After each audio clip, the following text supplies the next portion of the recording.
যে মানুষটা একদিন তোমার মুখের উপর দরজা বন্ধ করে দিয়েছিল, ভীষণ রকম অপমান করেছিল, তোমাকে নিরাশ্রয় করে একা করে দিয়েছিল, সে যদি আবার ফিরে আসে তাহলে তাকে কি করবে?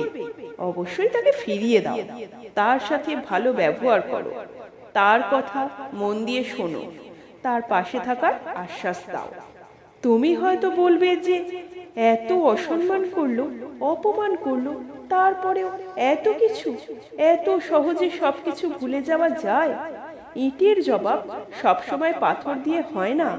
কেউ তোমাকে ইট ছুঁড়ে মারলো বলে তাকেও তুমি পাথর ছুঁড়ে মারবে না, না, এমনটা নয়। কারণ ওটা তোমার কাজ নয়। যার যেটা কাজ সে সেটাই করবে।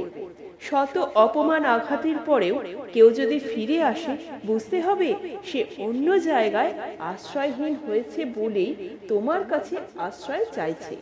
আশ্রয়হীনকে আশ্রয় দাও।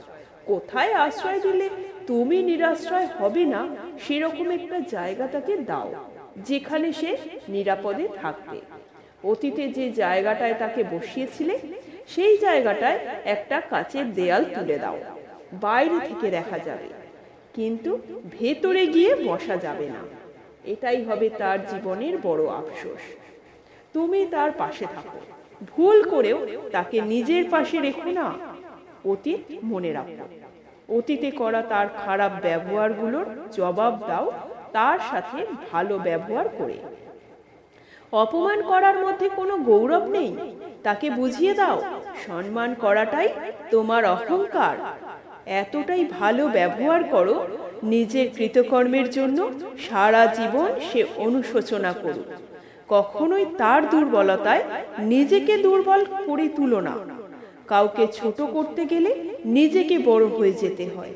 তুমি বড় হয়ে গেলেই সে বুঝে যাবে তোমার কাছে সে ছোট হয়ে গেছে।